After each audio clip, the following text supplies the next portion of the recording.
Start करते हैं lecture number 1। कुछ बेसिक्स पे बात करते हैं। स्टार्ट करने के पहले बीजेटी एंड मॉसफेट मतलब एफईटी एम्पलीफायर। ओके, उसके पहले कुछ बेसिक देख लेते हैं। This is lecture number 1। तो जो हम पढ़ते हैं ना बीजेटी और एफईटी एम्पलीफायर्स, उसके अंदर जो small signal model, large signal model, ठीक है, small frequency, high frequency model, low frequency model, not small, तो वो सब क्या होता है वो समझना पहले ज़्यादा ज़रूरी है। ये मतलब बहुत ही इंपॉर्टेंट और बेसिक लेक्चर है। ये समझ लेंगे तो फिर आगे की चीज़ें भी आसान रहेंगी।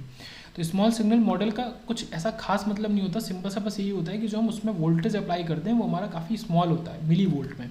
Use in analysis if applied input is very small. Input मतलब इनपुट वोल्टेज। तो स्मॉल सिग्नल मॉडल को वहाँ यूज़ करते हैं जहाँ पे अप्लाइड इनपुट, मतलब कुल मिला के हम क्या कहना चाह रहे हैं कि हम बात कर रहे हैं अप्लाइड इनपुट की, कि अप्लाइड इनपुट हमारा कैसा है, उस पर डिपेंड करता है कि हमारा वो स्मॉल सिग्नल मॉडल होगा या लार्ज सिग्नल मॉडल होगा। और if diode voltage varies by small amount, और डायोड का वोल्टेज भी बाई फ्यू मिली वोल्ट ही वेरी करता है, बहुत स्मॉल अमाउंट से वेरी करता है, जिसके अंदर diode as a linear device work करता है, जबकि एक डायोड एक नॉन लीनियर डिवाइस है। बट क्योंकि तो स्मॉल चेंज मतलब स्मॉल अमाउंट का चेंज ही हो रहा है डायोड के वोल्टेज में, इस वजह से ऐसा हो रहा है। देखो ये पूरा का पूरा हमारा निकल गया है स्मॉल सिग्नल मॉडल। सेकंड क्या है, लार्ज सिग्नल मॉडल। अब ऑब्वियस सी बात है, स्मॉल में मिली वोल्ट है, काफ़ी स्मॉल वोल्टेज से डील कर रहे हैं, तो यहाँ पे जो हमारा अप्लाइड इनपुट होगा वो हमारा कैसा होगा, इनपुट इज़ लार्ज, काफ़ी लार्ज होगा, मतलब वोल्ट्स में होगा। तो ये बहुत ही बेसिक सा डिफरेंस है small signal model and large signal model के बीच में, और काफ़ी इंपॉर्टेंट पॉइंट भी है।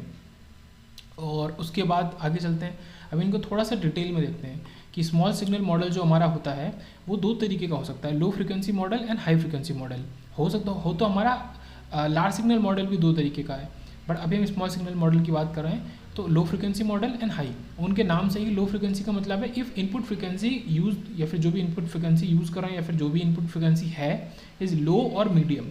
अगर वो लो और मीडियम है, मतलब जो हम इनपुट जो सिग्नल दे रहे हैं ना, ये बात कर रहे हैं एसी के अंदर, फ्रिक्वेंसी कहाँ आती है, एसी के अंदर। तो जो फ्रिक्वेंसी हम दे रहे हैं सिग्नल की, इनपुट सिग्नल की, वो लो और मीडियम है, तो हमारा पहली बात तो वो स्मॉल सिग्नल मॉडल तो ऑलरेडी है, अब वो low frequency small signal model हो जाएगा। और हमेशा बाई डिफ़ॉल्ट हमें low frequency small signal model ही यूज़ करना चाहिए। इसके अंदर क्या होता है कि आपका एक जो डायोड होता है एज आ वो रजिस्टर की तरह काम करने लगता है। अब ये रजिस्टर किस तरीके का होता है उसको भी अभी देखेंगे, ठीक है। एज आ ये आपको इक्विवेलेंट दिख रहा होगा कि डायोड एक रजिस्टर की तरह काम कर रहा है, और रिवर्स बायस के अंदर आपका ये एक ओपन सर्किट हो जाएगा। ये तो बहुत कॉमन पॉइंट है। देखो यहाँ पे क्या लिखा है, ओनली, कि इस लो फ्रिक्वेंसी मॉडल में ये ओनली एज अ रजिस्टर काम कर रहा है। बट यहीं पे कंपैरिजन करेंगे हाई फ्रिक्वेंसी मॉडल में, तो यहाँ क्या है कि अगर हमारा इनपुट की फ्रिक्वेंसी हाई है, ठीक है, input is of high frequency, megahertz में फ्रिक्वेंसी, उन्होंने वैल्यूज़ भी दे दी अराउंड कि भाई फ्रिक्वेंसी हमारी हाई का मतलब है कि लगभग मेगा हर्ट्स में फ्रिक्वेंसी होनी चाहिए इनपुट सिग्नल की। वहाँ पे क्या होता है कि हमारा जो डायोड होता है वो एक रजिस्टर में तो एक ट्रांसफॉर्म होता है ये, बट उसके ही पैरेलल में एक कैपेसिटर और उसके संग आ जाता है। तो देखो वहाँ लिखा था ओनली, क्योंकि एक डायोड एक रजिस्टर की तरह ही काम कर रहा है ओनली। यहाँ पे एडिशनल चीज़ है वो है हमारा CD। ये CD क्या है ये हम पहले पढ़ चुके हैं EDC के अंदर। Okay, CD is diffusion capacitance of the diode. तो सबसे पहली बात तो इस रजिस्टर को कहते हैं डायनेमिक रेजिस्टेंस, ये काफ़ी इंपॉर्टेंट पॉइंट है, और ऑफ डायोड और स्मॉल सिग्नल रेजिस्टेंस, इसको हम डायनेमिक रेजिस्टेंस भी कह देते हैं और स्मॉल सिग्नल रेजिस्टेंस भी कह देते हैं, स्मॉल r है। और जो CD है उसको diffusion capacitance of the diode कहते हैं, और ये हमारा स्मॉल सिग्नल रेजिस्टेंस का formula equivalent to eta VT upon I, ठीक है। ये वोल्टेज बाई I और ये ईटा अलग से हमने एक कांस्टेंट के फॉर्म में लगा दिया। तो एक रजिस्टर है तो उसकी यूनिट ऑब्वियसली बात है वोल्ट अपॉन एम्पियर होगी, तो R small r equivalent to eta VT upon I, ये फॉर्मूला है, काफ़ी इंपॉर्टेंट है। एक कंडीशन और, हमने लो फ्रिक्वेंसी मॉडल के अंदर रिवर्स बायस की बात करी, वहाँ पे हमारा जो डायोड है वो ओपन सर्किट हो जाता है। तो हाई फ्रिक्वेंसी मॉडल के अंदर हमारा रिवर्स बायस कैसा होगा, तो हाई फ्रिक्वेंसी मॉडल के अंदर हमारा जो डायोड है वो एक किसमें कैपेसिटर में ट्रांसफॉर्म हो जाएगा, जो कि हमारा CD नहीं है, ये दूसरे तरीके का कैपेसिटेंस है, ये हमारा CD है, ट्रांजिशन कैपेसिटेंस। ओके, ये अलग तरीके का कैपेसिटेंस है। जब हम रिवर्स बायस लेते हैं तो हमारा एक डायोड एक CD में चेंज हो जाता है कैपेसिटेंस में, ये हाई फ्रिक्वेंसी पे है। लो फ्रिक्वेंसी में हमारा जो डायोड है वो ओपन सर्किट ही रहता है। आगे बढ़ते हैं।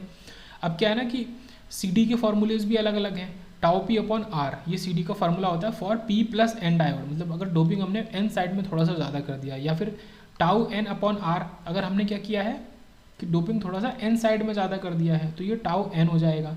ओके, इसका सबस्क्रिप्ट इस पर डिपेंड करेगा डोपिंग किस में ज़्यादा है, ये P प्लस N है, ये PN प्लस है।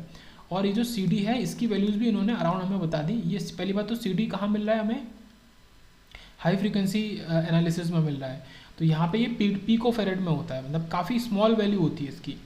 पिकोफेरेड तो बहुत ही ज़्यादा स्मॉल फिर भी हो गया, तो ये चीज़ हो गई। अब ये हमारा रिएक्टेंस है एक्सी, तो रिएक्टेंस और इसके बीच में काफ़ी सी डी के बीच में रिलेशन है, और यही कारण होता है कि जो हमारा small signal low frequency analysis होता है वहाँ पे हमारा कोई भी सी डी मौजूद क्यों नहीं है ऑलरेडी, जबकि बात ये थी कि यहाँ पे सी डी मौजूद था, बट क्योंकि रिएक्टेंस की वैल्यू बहुत कम होने की वजह से सी डी ओपन सर्किट हो गया, मतलब उसका कोई सिग्निफिकेंस ही नहीं है लो फ्रिक्वेंसी में। हाई फ्रिक्वेंसी में हमारा सी डी का सिग्निफिकेंस आना शुरू हुआ। ओके, तो ये चीज़ हमें वो बताती है। इसको समराइज कर लेते हैं थ्योरी में। At low frequency C D offers very high reactance, low frequency पे जो सी डी होता है वो काफ़ी हाई रिएक्टेंस ऑफर करता है, इस वजह से सी डी जो होता है वो हमारा ओपन सर्किट की तरह काम करता है लो फ्रिक्वेंसीज पे। ये चीज़ समझ में आई। In low frequencies analysis C D is considered at open circuit. Effect of C D is considered only if input is of high frequency. जब फ्रिक्वेंसी हमारा हाई होगी मतलब हमारा क्या मिलेगा, हमें लो रिएक्टेंस मिलेगा। हाई फ्रिक्वेंसी मतलब लो रिएक्टेंस, मतलब प्रैक्टिकल सी डी की वैल्यू हमें मिलेगी। तो ये इंपॉर्टेंट पॉइंट है कि जब फ्रिक्वेंसी को हाई करेंगे तो हमें लो रिएक्टेंस मिलेगा और प्रैक्टिकल एक सी डी की वैल्यू मिलेगी जिसका सिग्निफिकेंस है। लो फ्रिक्वेंसी पे सी डी का सिग्निफिकेंस है ही नहीं। अब बात करते हैं जो हमने वही पढ़ा, स्मॉल सिग्नल रेजिस्टेंस या डायनेमिक रेजिस्टेंस मतलब स्मॉल आर। तो कंसिडर डायोड इज फॉरवर्ड, एक डायोड को फॉरवर्ड बायस में कंसिडर करो, तो उसके अराउंड वोल्टेज को वीडी ले लो और उसके अराउंड करंट को आईडी ले लो। ये समझ में आया आपको। अब वीडी कॉमा आईडी ही जो पॉइंट होगा वही आपका ऑपरेटिंग पॉइंट होता है। ओके, क्यूसेंट पॉइंट या ऑपरेटिंग पॉइंट ये भी हम देख चुके हैं और आगे हम बीजेटी एम्पलीफायर के अंदर देखेंगे भी। तो ये वीडी कॉमा आईडी ही हमारा क्यूसेंट पॉइंट या operating point of the diode होता है। ये चीज़ देखो, ये जो पॉइंट है यही आपका operating point of the diode है, ये चीज़। तो ये हो गया क्यूब, ठीक है। अब एक चीज़ यहाँ पे बहुत इंपॉर्टेंट बात समझने की है कि diode is a non linear device. सबको पता है कि डायोड एक नॉन लीनियर डिवाइस है because current varies exponentially with voltage, क्योंकि करंट आपको इस ग्राफ में दिख ही रहा होगा एक्सपोनेंशियली वेरी कर रही है वोल्टेज के साथ में। Diode is a non linear device. But क्या होता है ना, जो क्यूसेंट पॉइंट होता है उसके आसपास अगर आप देखो, ये जो क्यूसेंट पॉइंट है इसके आसपास ये ए से लेके बी तक जितना मैंने ये हाईलाइट किया ये एरिया, जब आप यहाँ पे गौर करोगे तो ये आपको कैसा दिखेगा, इसका ग्राफ एक लीनियर ग्राफ की तरह दिखेगा। ओके, ऐसा क्यों हो रहा है वो भी इंपॉर्टेंट है। फ्रॉम ए टू बी, ये वही चीज़ है कि ए से बी तक, तो जो हम इसकी बात कर रहे हैं कि लीनियर ऑपरेशन शो करेगा हमारा diode for small signal voltage. और ऑब्वियसली बात है कि अप्लाइड वोल्टेज इस एरिया में हमारा स्मॉल सिग्नल वोल्टेज होगा, मतलब मिली वोल्ट होगा। If applied input causes small voltage change, अगर अप्लाइड इनपुट जो होता है वो स्मॉल वोल्टेज चेंज कॉज करता है, मतलब वही मिली वोल्ट वाला केस, ठीक है, such that free millivolt in diode voltage, then diode voltage is set to be in small signal operation. तब हम कह सकते हैं कि डायोड वोल्टेज जो है वो हमारा स्मॉल सिग्नल ऑपरेशन में हमारा है। देखो ये दोनों चीज़ें इंटरलिंक्ड है। अगर आपको लीनियर ऑपरेशन कहीं पे मिलता है एक डायोड का, ओके, एक डायोड का, तो हम कह सकते हैं कि वो स्मॉल सिग्नल ऑपरेशन शो कर रहा है, या फिर एक diode small signal operation show कर रहा है, इसका मतलब है कि वो लीनियर आपको ऑपरेशन दे रहा है। ओके, ये दोनों चीज़ें एक साथ जुड़ी हुई हैं। फिर बात आती है कि इन small signal operation diode current changes almost linearly with the voltage. आप इस ग्राफ में देख सकते हैं कि ये जो मैंने हाईलाइट किया है ब्लू से, इस वाले एरिया में आपको जब ये देखोगे ये ग्राफ आपको लीनियर मिल रहा है, मतलब जो करंट के चेंज का ग्राफ मिल रहा है with the change of voltage. देखो ये आप इस ग्राफ को देख के साफ साफ बता सकते हो कि यहाँ पे वोल्टेज में चेंज बहुत कम है, millivolt, okay, but current में चेंज ये देखो काफ़ी ज़्यादा चेंज है, बट वो चेंज किस तरीके का है, वो लीनियर चेंज है। तो यही चीज़ समझने वाली थी। ओके, तो ये चेंज हो रहा है वो almost linearly with the voltage हो रहा है, और hence diode becomes linear device and it behaves as a resistor. तो इसलिए डायोड एक लीनियर डिवाइस बन जाता है और वो एक रजिस्टर की तरह बिहेव करता है।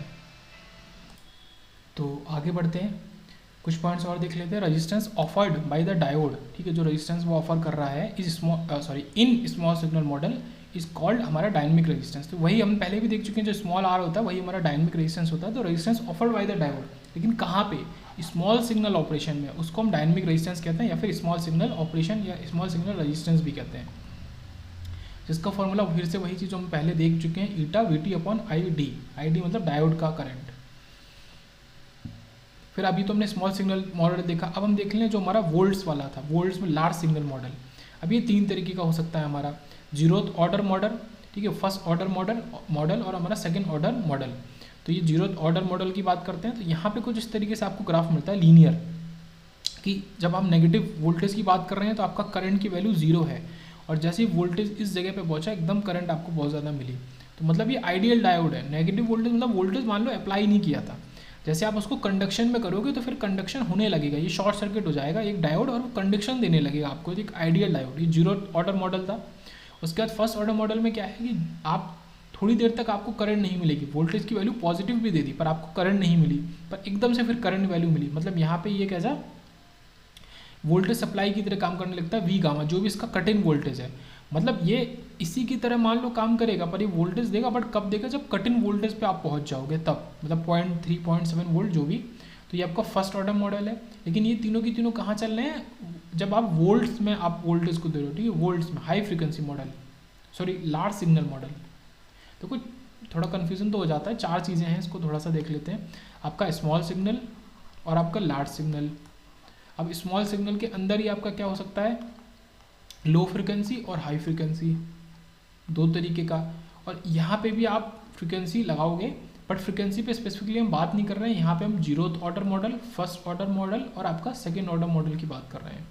ओके, तो ये चीज़ हो गया, लो फ्रिक्वेंसी हाई फ्रिक्वेंसी अलग है, वो इनके अंदर का सब केस है, और आपका स्मॉल सिग्नल और लार्ज सिग्नल मॉडल आपका अलग है। तो ये चीज़ आपने समझी। और क्या हो रहा है, तीसरा केस देख लेते हैं, सेकेंड ऑर्डर मॉडल। यहाँ पे क्या है कि काम वही हो रहा है, वी गामा तक कोई भी आपको करंट नहीं मिल रही, जैसे से आप आगे बढ़ रहे हो वी गामा वोल्टेज तक आपको कोई भी करंट नहीं मिली, पर अब लीनियर ग्राफ है करंट और वोल्टेज के बीच में। जैसे से करंट बढ़ेगी वोल्टेज की वैल्यू, सॉरी जैसे से वोल्टेज की वैल्यू बढ़ेगी करंट की वैल्यू भी बढ़ती जाएगी लीनियरली। तो यहाँ पे क्या है कि आपका एक वोल्टेज सोर्स तो है ही, पर उसके संग एक रजिस्टर भी लगा दिया है। तो R is del V upon del I, ये रजिस्टर का फॉर्मूला है जो इस डायोड के इक्विवेलेंट में हमने लगाया है वोल्टेज के साथ, ठीक है। ये डायोड है, उसका इक्विवेलेंट ये पूरा, और इस वोल्टेज सोर्स के साथ में रजिस्टर हमारा सीरीज में, और ये वोल्टेज हमारा वी गामा। फिर क्या बात हो रही है कि all above equivalent circuits are use if diode is in conduction. ये सारे के सारे इक्विवेलेंट सर्किट्स तभी यूज हो सकते हैं, तीनों 0th ऑर्डर मॉडल, फर्स्ट और सेकंड, जब डायोड हमारा कंडक्शन में हो। अगर आपका डायोड रिवर्स वाइज होगा तो इसका मतलब वो फिर मतलब सीधे से आप ओपन सर्किट कर दो, वहाँ तो कोई केस ही नहीं बनता है। ओके, मतलब फॉरवर्ड वाइज है डायोड, तभी ये होगा। उसके बाद एक लास्ट पॉइंट देख लेते हैं कि DC input is always in volt. DC input जो होता है ना, वो हमेशा हमारा वोल्ट में ही होता है। क्यों, आपने जितना भी नेटवर्क एनालिसिस पढ़ा है, नेटवर्क एनएस पढ़ा है, वहाँ पे आपका हम डीसी इनपुट ही ज़्यादातर बात करते थे, जहाँ जहाँ स्पेसिफिक हम एसी वाले चैप्टर्स को नहीं पढ़ते थे, तो वहाँ पे वोल्टेज हमारा होता था वोल्ट्स में, to keep the diode in conduction always. पर जो हमारा एसी इनपुट होता है वो हमारा वोल्ट भी हो सकता है केस ए, और हमारा मिली वोल्ट भी हो सकता है केस बी।